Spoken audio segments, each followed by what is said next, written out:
Our community lost a very valued person over the Christmas holidays. And we'd like now to do a little tribute to our former archivist, Mr. Bill Popp.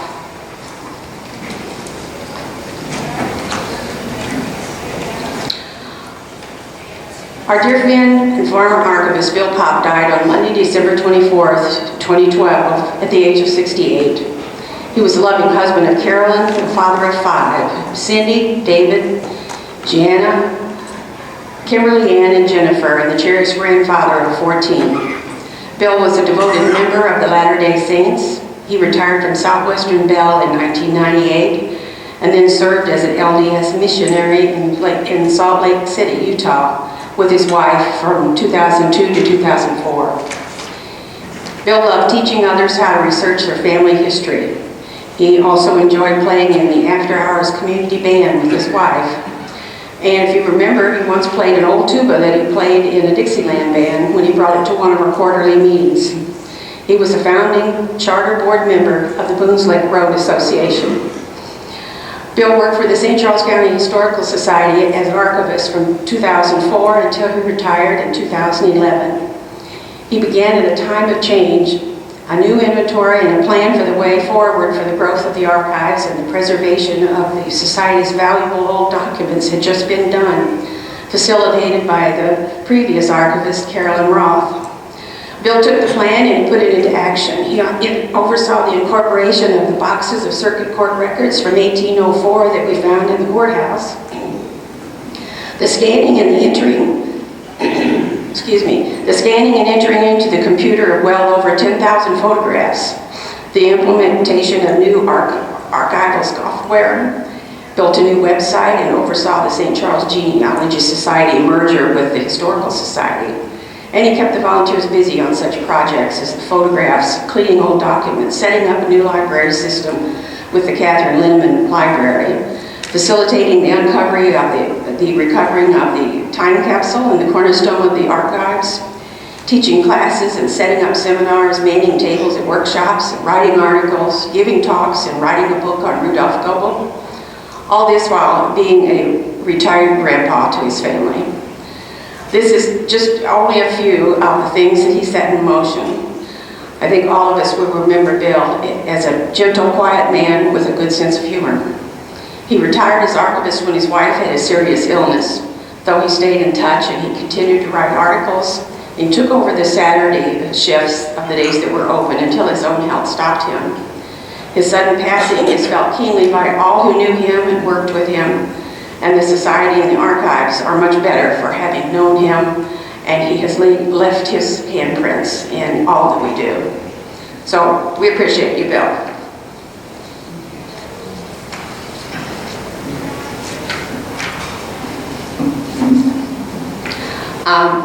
We're going to enter now into our program, and I just want to say that our presenters, Gary McKitty, Judy Blanton, and our archivist, Doris Keeman Frankie, have spent many, many hours on this, along with Mr. Abington. We're so thankful for you, Mr. Abington, who brought this to our attention, and we're all set to just walk down past history lanes with you today.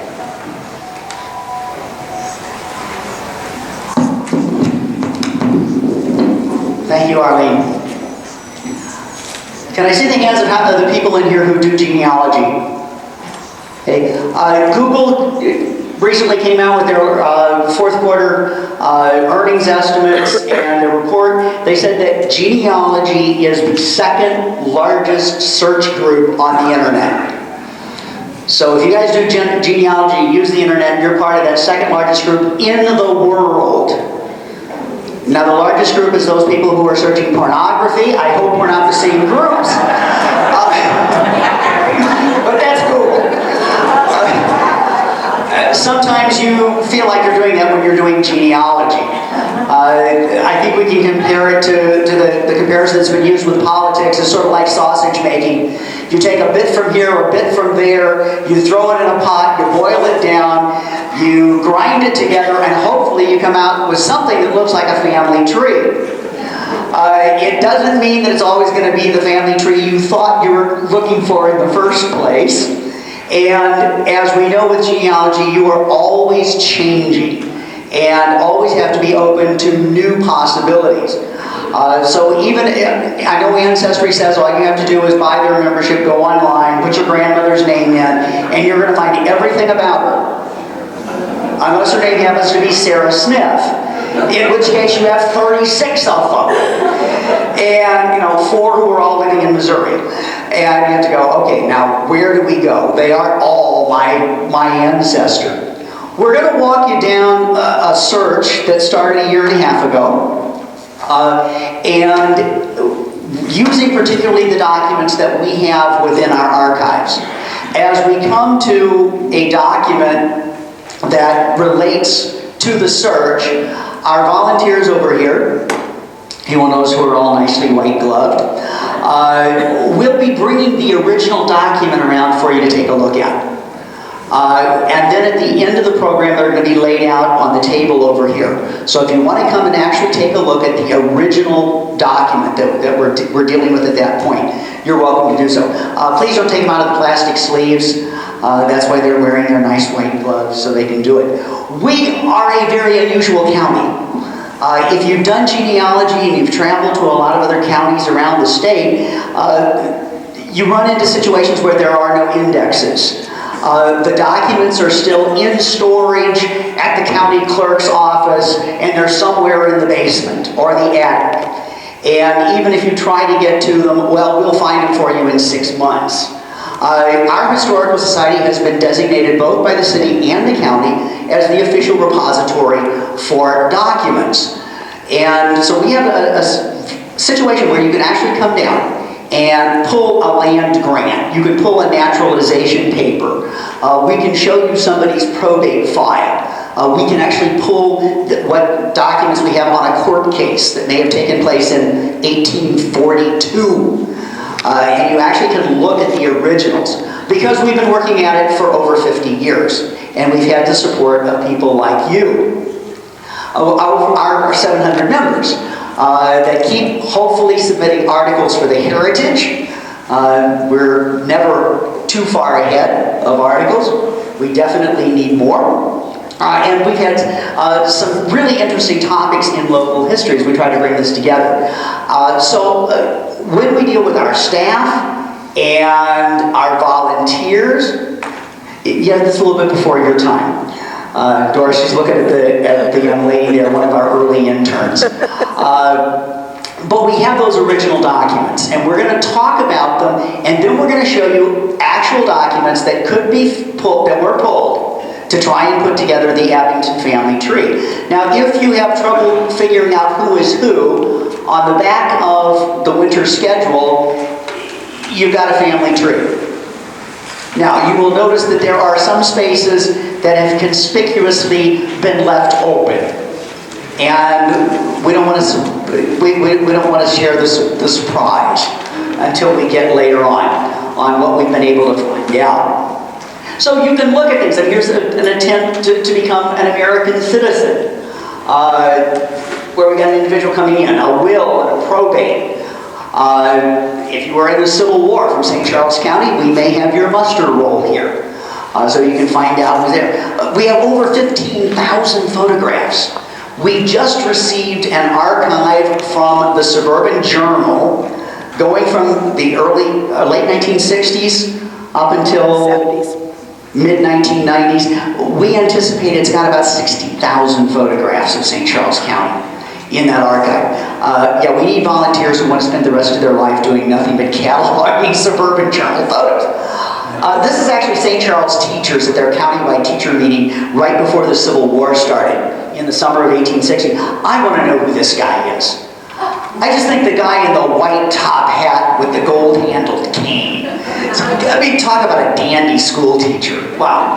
Want to know who that guy is. But we've got all kinds of really, really neat records. In addition to the files that were done by the County Genealogical Society, in addition to, of course, what we can pull off of the internet, and the books that we have, which are available to you through the St. Charles County Library System. So all of the books we have in our library are also available. If you go on the library website, it will tell you that we have a certain book, maybe on a family or a particular event in St. Charles County, and that you can come down and check it out from us. We have a very small museum. We're currently in the process of changing that over from our Civil War exhibit to one on Rudolph Goebel, using the information that Bill Popp used when he put his book together.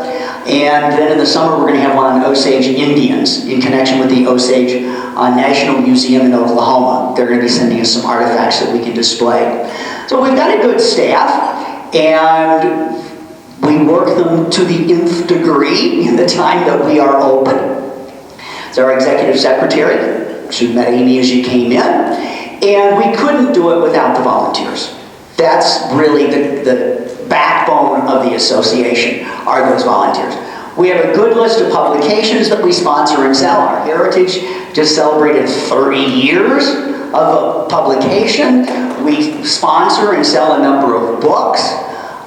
We've done our DVDs, and there will later on be a DVD of this program available, along with the PowerPoint and additional supporting documentation. If you have any questions about the program, would you hold them to the end? Because we've got a lot of twists and turns to take you through to get you to the end of the program. Our workshops that Jack Sandridge was talking about, our Pioneer Certificate, if you can date when your family came to St. Charles County, we have sort of a wall of fame for people whose families have been here at various time periods. And our website that we just formalized the committee. The hunt began over a year and a half ago. And I'm going to turn it over to Doris here to talk about what started this whole program. Thank you, Gary. That was great. It's always nice to have a commercial. About a year and a half ago, and I was brand new, one day a gentleman walked in and asked me a question. And being young, new, and fresh to the archives, and very enthusiastic, without any reservation, I answered, "Sure, we can find out what you're asking." So at this time, I would like to invite George Abington to come forward, and I really want to thank him, because if not a lot of people would be gracious enough to let us tell their very personal family history, their ins and their outs, the trials and tribulations, and everything that we found out. And it's just been quite an interesting journey, and we thought we would like to share it with everybody. And I'd really like to thank you, George, for allowing us to do that. Okay.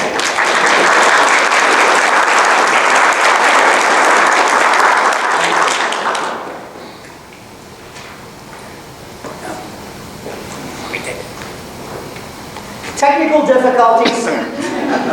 Gee, doesn't that sound familiar? Wanting to run our video. I can tell what it All right, tell them what it said. Okay, because this is my favorite part of the story. George walked in, had a little slip of paper about so big, and on it was written simply the name, Anthony Jerome Abington. And he said to me, "This is my father's name. Could you help me find out his father's name?" Typically, that's not a difficult thing. It wasn't so easy. The volunteers, when we asked him that question, we asked him that question first. George knew the names of his father, his mother, and his paternal grandmother. Thank goodness he knew that much. Because it was his grandmother, Sarah Abington Smith, that really got us started. If we hadn't known that much, I'm not sure what we would do. But fortunately, he did have that much information. She was born in 1855. No, we've not got her yet. Okay. You doing it? Okay. She died in 1935, and she's buried in St. Charles County. We knew that both she and her partner were from St. Charles County. And These are George's parents, Anthony and his mother, Irene B. Cosby. And I know there are some Cosby relatives here too, and the Cosbys and the Abingtons are quite close, and I understand, but we didn't do the Cosby side of the line. Okay. So we began by the volunteers checking the Abington file from the family history files. Now, anyone here that ever walks in that hasn't done this already, we have a great system that was started many years ago. For every name that anybody has ever contributed information on that family is indexed that it's in a family file folder. It's always the very first thing that we check, and that's what we did. And I think one of the volunteers there is going to show you that. What it was 4 pages. And it was for an Eliza Abington. Now keep in mind, at that point, we have an Eliza Abington, we know nothing about her, and we have no idea if or how she relates to George. So it had a pension application in it, for a pension in the Civil War. We later found out it was for 2 people. It was Eliza's son and her husband, who had both served in the Union Army and the colored troops. One day, very interestingly, one day a lady walked into the archives right after the August, the festival, and she'd come from California. And she said to me, she was researching a name, and I said, "What name is it?" She said, "Abington." I'm like, "Oh, you come to the right place." It was just a wonderful find because she was a descendant of the Eliza Abington line. And she gave us a lot of information. A lot of this you'll find has been information given and shared by others. The second thing we always do is the documentation is the PATH file. It's a computer database from the Latter-day Saints Church. It's called Personal Ancestral File. And what we've done is, as information is given to the archives, we feed that into this one huge database. And it holds over about 75,000 names at this point. And so that's the next thing. It told us nothing. We had about some pages, and it just was Abington's. It made no sense, and it didn't show George at all either. So then we did go to Ancestry.com, as Gary suggested, and the Google search. Because the one great thing about doing a Google search and going into Ancestry.com is you can find and pull up censuses. Keep in mind, those are only the U.S. federal censuses. And as you'll find, we also had local censuses taken by the state at different times, and that are far more better because they're taken locally, and we have those too. So the next things that volunteers was doing was looking for Abingtons in the atlas. That's when we really knew we had a problem, because there were a lot of Abingtons. These come from the 1875 atlas, and it shows an Abington plantation, and it also shows a place called the Smith Ball Church. Sometimes it's referred to as Smith Ball, sometimes it's Smith Chapel, is what George always called it. And there are some other names attached to it. That's one of the things that you'll find when you're researching and you're finding a cemetery. Not one cemetery have I ever seen only known by one name.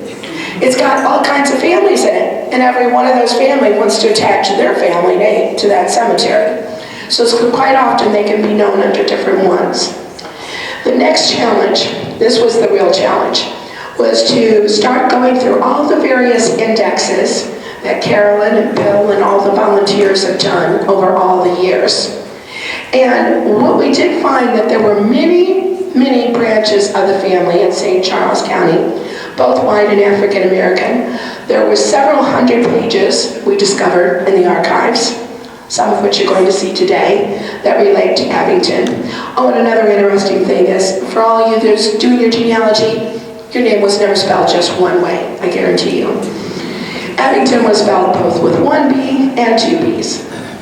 And you don't know much about a record relating to a slave, and we're going to talk more about that, except for when the ownership was transferred. And those records are very rare. Family names were frequently reused. At one point, I could tell you at least 5 Williams and probably just as many Henrys, Samuels, Elizas, and as each family patriarch had their name, they would have their 9 children, and he would have 5 sons, and all 5 of those sons, of course, would name their first son after Dad, and it was very typical. Okay. This gives you a little brief idea of just how many Abingtons we were up against. Now, this is just an index, and fortunately, I had the help of so many wonderful volunteers, because each one of those, we then took that index and actually had to go to the 1876 state census for St. Charles County. Now, that is not one that you'll ever find on Ancestry. We have lots of things Ancestry does not have. Don't ever think that you go to Ancestry, you'll find everything there is, especially when it comes to St. Charles County. Judy Blanton then did something very, very wonderful. And it's my first recommendation for anybody that's starting out their family history. I always say the first thing you should do is go find the oldest member of your family and talk to them. And before you can't anymore, get down all the information that they can tell you. And for our society, I'm going to turn this over to Judy Blanton because she does the oral history interviews, and she's going to tell you about hers. Again, I would also like to add thank you, Mr. Abington, for allowing us to share your story.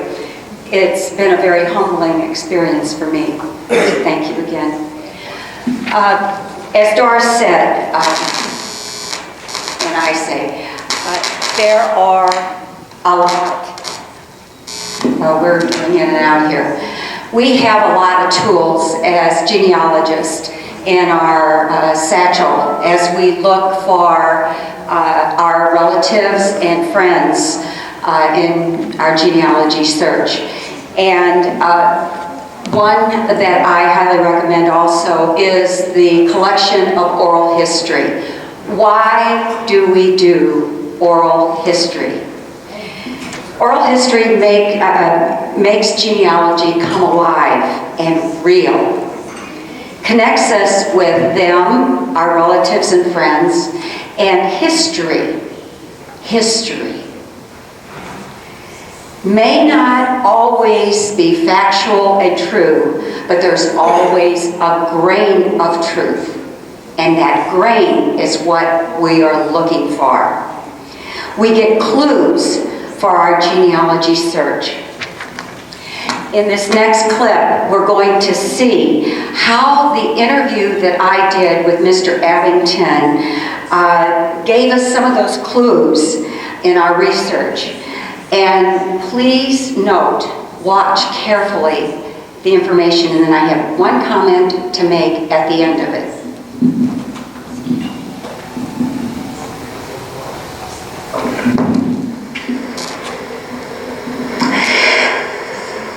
Today is January the 20th, 2012. Could you please tell me your full name and your birth date? George Jefferson Abington. It was born July the 27th, 1928. Okay. Where did you live as a child, Mr. Abington? In Westville, Missouri.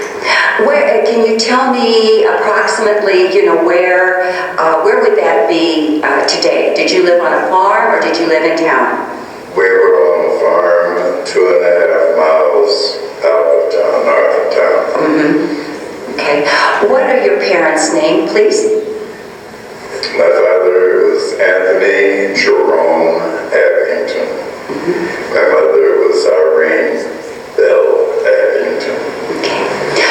What did your mother and father, what was their work?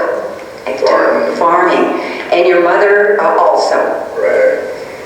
What kind of things did you... She went to work as a cook, Green Lantern Cafe in Westville. Okay. All right. What kind of things, did your dad just raise crops on the farm, or did he raise animals also? We raised corn, wheat, hay, cane, sugar cane. Sugar cane? We had horses, cows, hogs, chickens. Okay.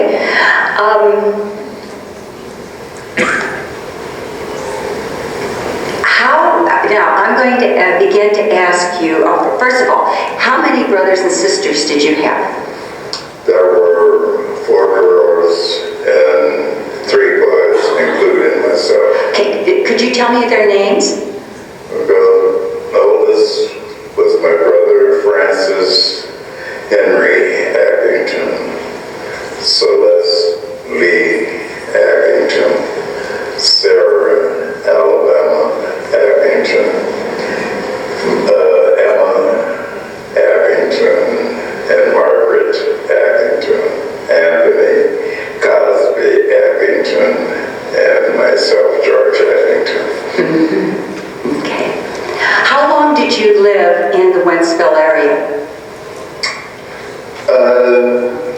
We moved off of the farm into town.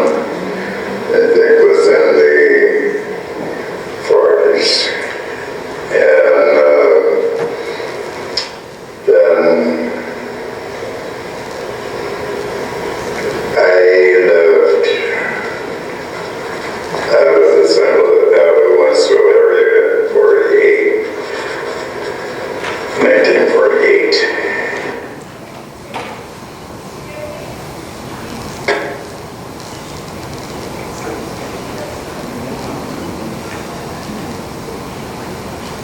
So it was you were wanting to look back and to find something out about your grandfather. Okay. What did you know at that point about your grandfather? Nothing. I was told My that father's father, I didn't know. Your father's father? Okay. I was told that you came in with a slip of paper and a name on a slip of paper. What was on that slip of paper? I had my father's name. Your father's name was the only thing that you had. And my grandmother's name when she His passed. mother. His mother. And Right. what was your father's mother's name? Sarah Smith. Sarah Smith. So that's all that you knew. That was all that I knew. That was all I had ever heard. And nothing was ever spoken about in your family. Nothing at all about his father. Did you know that there was a history of slavery in your background at all? No. You didn't know even that. There was the theater in Wentzville. Mr. Rower was the owner, and he was living with Miss Justice, renting from Mrs. Justice, and he asked her if she knew anybody that he could get to, would recommend to him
And she ran up and told him to wait, that's my mother. But just the way that she treated her mother was what made my mother cry.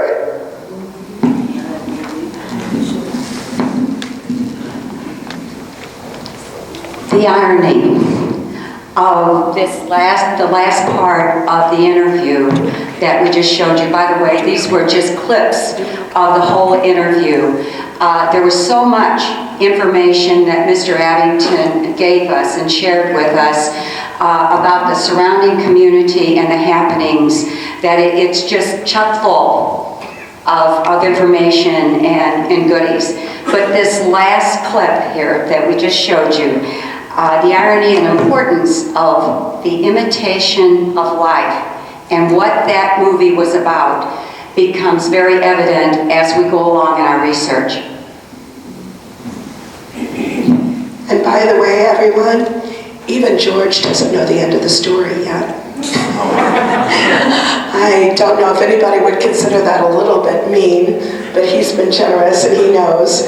And we've given him a few things and sneak peeks and that, but he does not know the end of the story yet. The info from George that we did get out of that wonderful oral history interview, and by the way, by that time I had already spent some time with George, talking with him and working with him and researching. But it was through the oral history interview that Judy did that really did help to clarify a lot of things.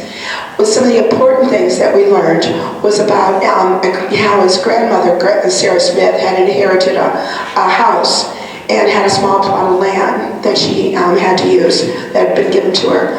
And that nearby was a small black church and school and cemetery, the Smith Ball.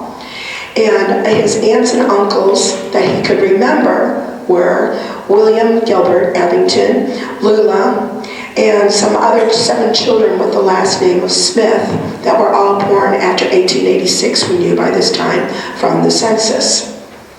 So, to recap, step 5, we sort of regathered all the information, trying to connect the dots.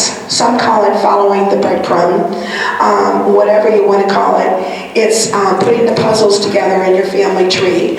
Once you've been bitten by that bug and you want to know where that piece fits in and how to get to the next step, you're hooked.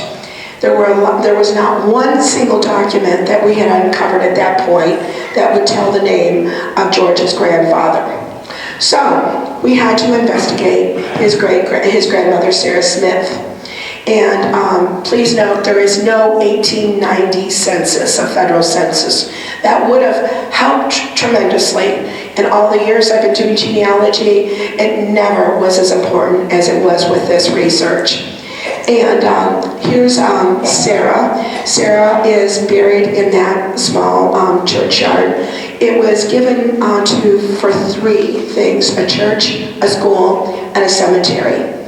And our wonderful Lucille Wiggins here knows every single cemetery in this county, where it's at, how to get to it. And we've been doing a great project of gleaning all that information from her.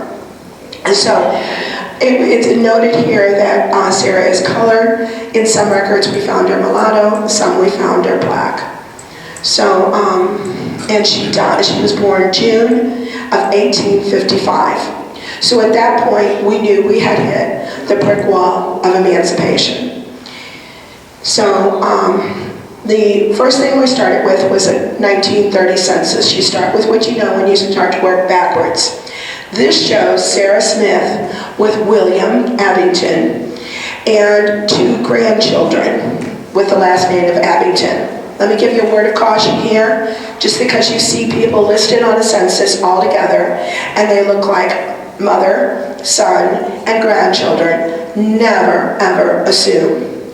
A likely thing to assume on this census would be that these grandchildren of Sarah Smith, the head of the household, are that they are William's children. And I assure you they're not. So you can follow leads like that and get very confused. So then we went back to the 1910 census, which we have too. And it shows them living in the Wentzville to Winsfield Forestdale Road, and we discover that there's a Robert and Sarah Smith. Now, she is Sarah Abington Smith, and she is living with the person we knew for sure, Anthony Jerome. So we were starting to get somewhere. And all of the Smith siblings that also that George could remember. We know that Sarah married, Sarah Winifred Abington married Robert Smith, 1886, in the Smith Snow Hill, sometimes it's referred to as Snow Hill Church. In the 1900 census, Sarah is listed as having had 12 children, 9 of which are still living. We have yet to discover who those other 3 are.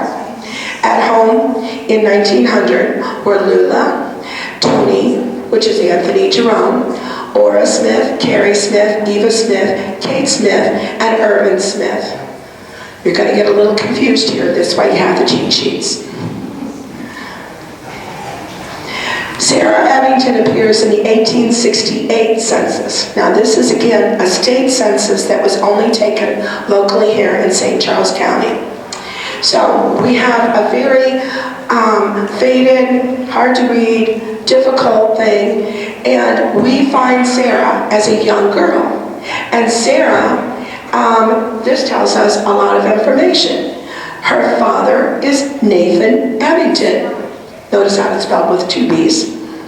And he has, according to this, a wife named Rhodey. But it's not like a federal census. It does not give you relationships. That's important. Elias Abington lives in the household, Sarah Abington, George Abington, and Cornelia Abington. In 1868, we also find the file of that Eliza.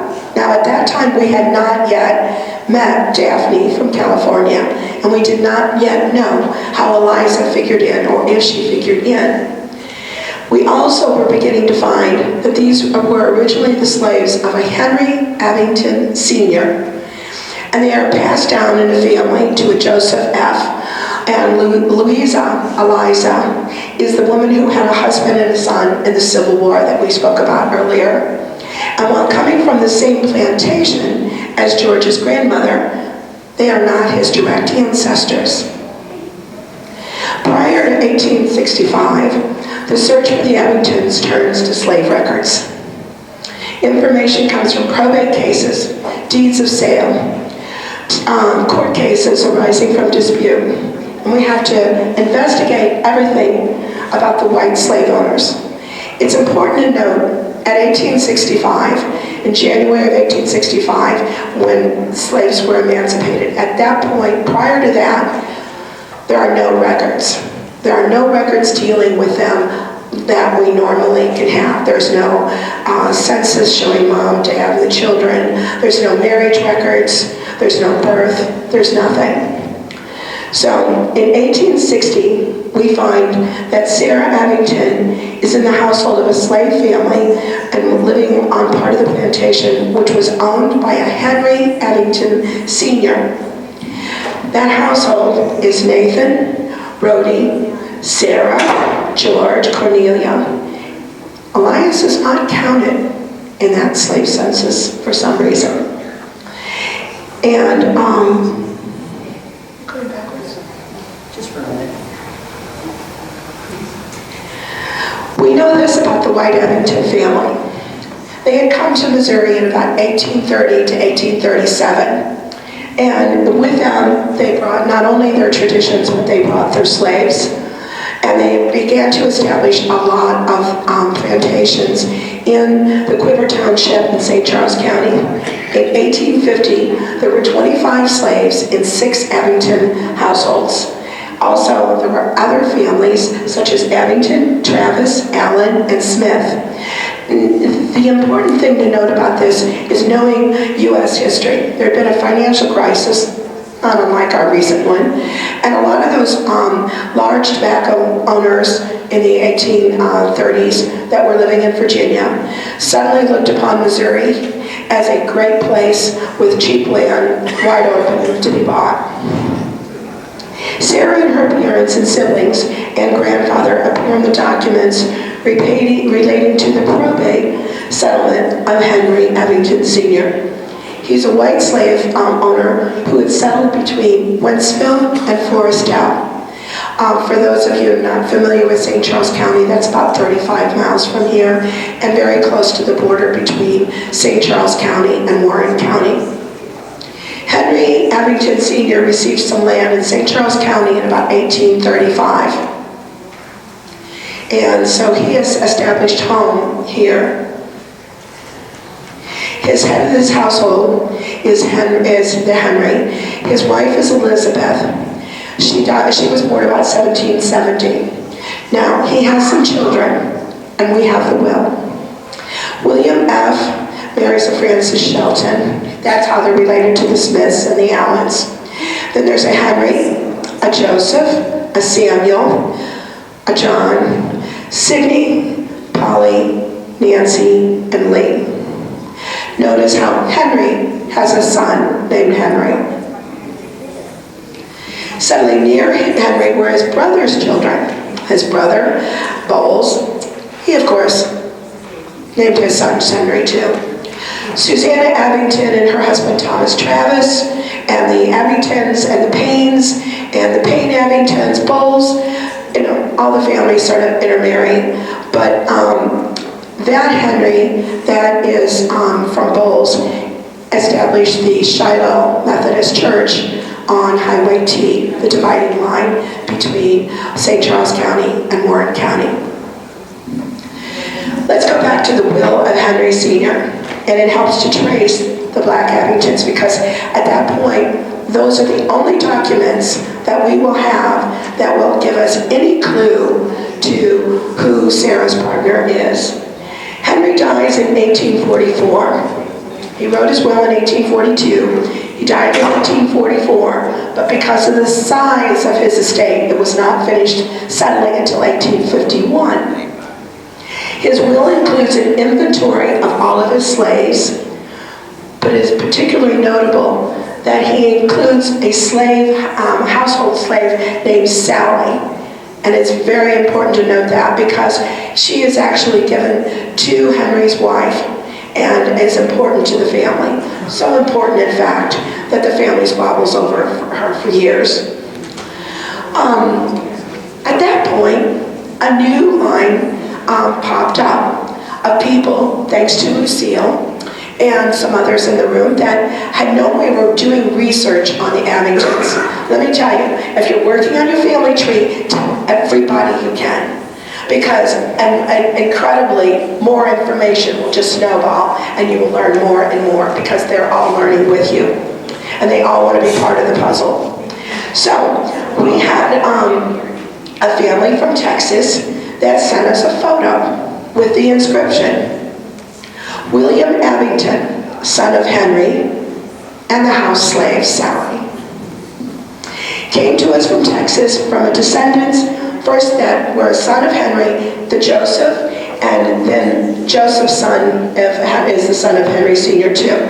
This led us to search harder for the house slave Sally, who'd been a slave in Henry Abington Sr.'s household when he died.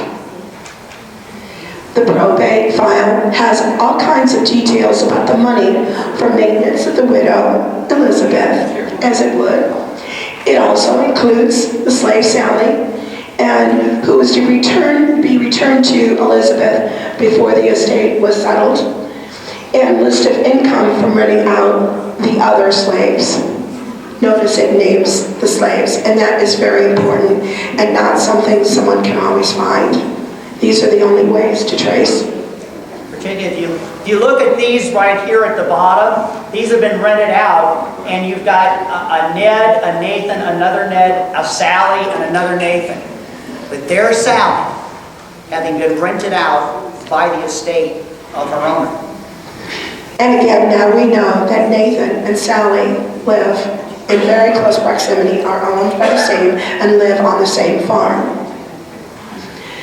These bills for here are very important because this is the bill for the care of Henry Jr. Now, I want to be politically correct and say this correctly, but I'm going to use a term as it was used then, and he was listed in the probate and on the census as an idiot.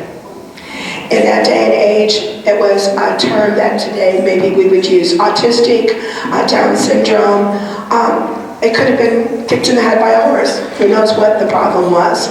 But apparently, the man was mentally incapacitated in some way, and very much under the care of his brother Samuel W., who was the guardian of Henry, and the executor of Henry's estate, and the guardian. Guardian also takes care of the slave Sally. Sally, the one that's mentioned in the will of Henry Sr., is about 8 or 9 years old at that time, so we know she's born about 1832 or so. This is another important thing. Dates can be very tricky to establish. There was no record keeping. They did not know how to count, read or write, and there was no way to know exactly what your age was. We were never able to find out Sarah's birthday other than June of 1855. Sally is last mentioned in the probate of Henry's grandson, William A. William A. is the son of William F. That was a lot of fun. And she is last seen in William F.'s household in 1863. At that point, we took a visit, and it was a lot of fun. And thanks to the great help of Lucille Wickens, our cemetery expert, we went and visited the Snow Hill Church. It was an amazing day because I was able to share with George some things he didn't know. He knew that Sarah was buried in that cemetery, but it wasn't until that day, as we walked through the gravestones, that I was able to turn around and tell him and share with him how Sarah's father, Nathaniel, was also buried in that cemetery just a few yards behind her, and that he was a founder and a trustee on the original deed establishing the Snow Hill Methodist Church in about 1899.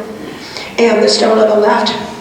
We also went that day and visited Henry Sr.'s plantation. Fortunately, it's one of those homes that have not been torn down and destroyed, and has been restored back in about the 1970s. Unfortunately, part of the restoration on that property included demolishing a cemetery. The cemetery on that is now a pond, and we knew that. It was really great, though, to share the day with George and explain to him that on this plantation, Nathan had come as a small boy, and Sarah had been born there. So to recap, George's family on his grandmother's, Sarah Smith's side, is Anthony Jerome. His mother is Sarah, and her father is Nathan. And from all those earlier records, we know that Nathan's father is Nathan as well. Yes, Gary, we're still looking. At this point, we still do not know who Sarah's partner is that fathered the Abington children. Sarah has not yet given us any clues to who the father is.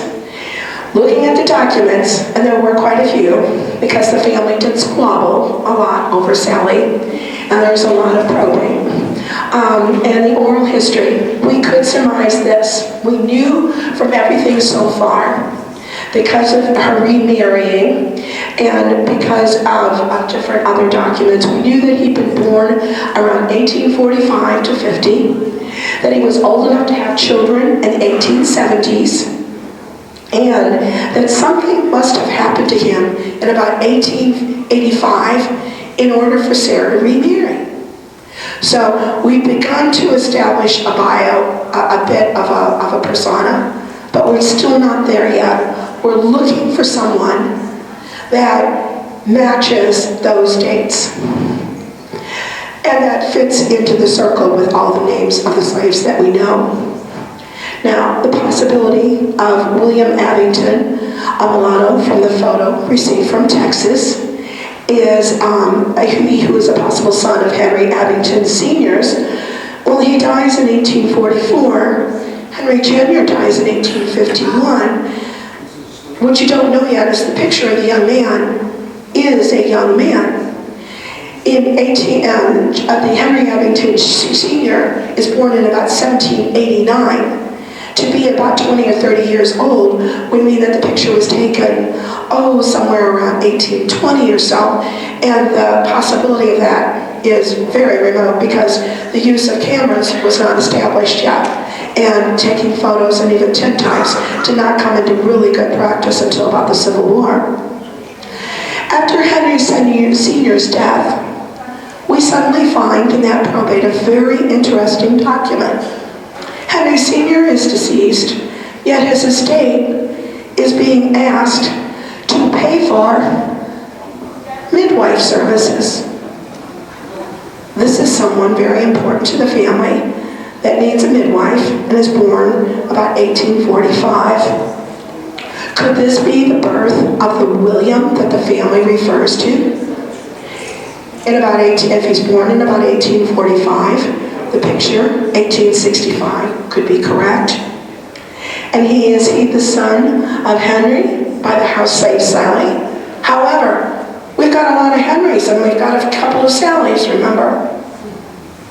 Documents from the probate of the estate of Henry Sr. said that Henry had been declared incompetent and his expenses were being paid by the estate. He lived at home.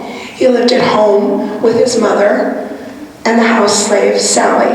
His guardian was his uncle Samuel, who later lives on the same farm as Henry Sr. did, the one you've seen the picture of, and he inherits the family slaves. Possibility number 2. We searched everything, every single record and document in the archives. And in the obituaries, which we have a lot of, we came across a very interesting obituary. We found a Levi Abington, whose obituary is carried in the Cosmomonitor in 1885. Could this be the Elias William Abington? He is shot when William Boone insulted his wife and in retaliation took a gunshot wound to the stomach and was killed, and William Boone was not found. We know that Levi is a mulatto, the same age as around the taken of the picture in about 1880. Levi Abington was killed in 1885. If Levi was Elias William Abington, this explains why he is no longer in the documents and why Sarah can remarry after 1885. Possibility number 3. This is my favorite. You ready? The unified theory. William, born a mulatto, was the son of Henry Jr. Family oral histories carry, as Judy said, that grain of truth. And that grain of truth was the name Henry. We just at first had the wrong Henry. Henry Jr., who died in 1851, who was ruled incompetent, whose mother was a guardian, whose father, Samuel, was a guardian. When William is born in 1845, he is placed, of course, in the care of a local family. You know, someone important to the family, somebody who lives with the family, and everybody else around the family, in the family at that point, has grown quite older. Henry Jr. has passed away, and even Elizabeth, the mother, has passed away. And we have this small boy named William, or Willie. In 1855, both the white father and the grandmother of the young boy had died. So he was being cared for a lot by the family of Nathan. The 1878 census has an Elias, which Levi could easily be a nickname for. And Elias has a middle initial of W, such as William. He's the right age. He's 21 to 45. He's living in the household of Nathan, and Nathan's wife is Rhoda. And get this, he owns a horse and a mule, and that's quite an affluent family. Elias William could also then be the Elias on the census roll of 1868, the same one as Nathan and Rhodey. But he's not on the 1860 slave census because he is a free mulatto. Did you cover the Civil War? What? Okay. Elias William was raised with Sarah and her siblings. This explains one lady's quest considering William to be Sarah's brother. Once again, never presume that because people are listed together on a census that they are mother and father or husband and wife, but simply all living in the same household. Elias Williams served in the Civil War with Samuel, his uncle, who was a Confederate surgeon. He followed him to war. That's part of the reason we don't find him in the slave schedules. And after the war, Elias William returned to the household of Sarah and Nathan. And he is not Sarah's brother, but he is Sarah's partner and the father of William and Sarah's children. So, Elias William, who is Anthony Jerome's father, I believe, was killed in the 1885 shooting in Winsville, where his obituary listed him as Levi.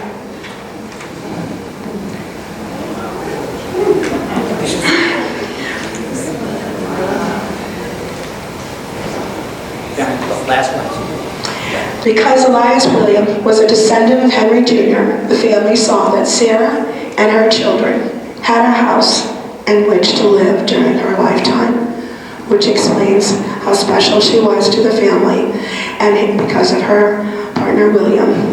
And we believe that this, the picture of William, the son of Henry and Sally, that was sent to us from Texas, from Henry Abington Sr.'s family, is Levi, or Elias William Abington, Anthony Jerome's father. So there you go. And that recaps the whole family tree, in which you can fill in the blanks. Anthony Jerome, his father is Elias William Abington, and his mother is Sarah Abington Smith. And Henry Abington Jr. and Sally Abington, the slave, was Elias's parents. And Henry and Elizabeth are Henry Abington Jr.'s parents. The search goes on, and as more information becomes available, more connections may be made, and there are many, many questions yet to be answered, in which case I figure you probably all have a few for me. Okay? You happy? What happened to Sally following the Civil War? We don't know. Where is Elias William Abington buried? We don't know. How are William and Elias Abington, who are too young to have been ancestors of George, were born in Missouri? Oh, there's another Elias that ran off, and he's in Oklahoma. And I was concerned that they would say, no, we have Elias. And I'd say, well, I've got an Elias obituary talking about his murder. You may have an Elias in Oklahoma, but it's not the same person because this guy was killed. These are all things that come up if you don't have every piece of the puzzle as you're trying to create your family tree. And I'd like to thank all the volunteers who did help us and who passed all the information, and Dr. Gary McKinney and Judy Blanton for all of her work. And especially, I'd like to thank George for allowing us to tell his story. Thank you.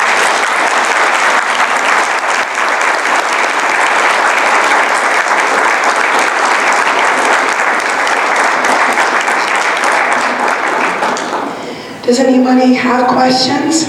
We ask that you not touch the documents. We've laid them out up here, and we're happy to try to answer any questions we can. Yes, Bob. I knew you would have one. Did you know during the course of your research that in the South, the name Sarah is given the nickname Sally for most people? Yes, we did, and we considered that.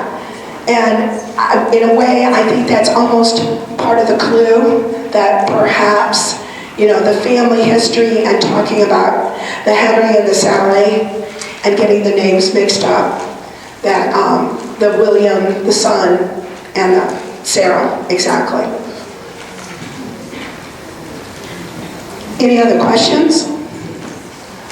Way back there? Nobody? Wow. Well, thank you. I want to thank everyone for coming today and allowing us to present this history of St. Charles County, just one single segment. And we know it was very rich in history and very interesting, we hope, for everyone. Yes. Thank you very much. You are dismissed. We appreciate your patience today. I know this was long, but I think we can also agree that it was certainly worthwhile. Thank you again.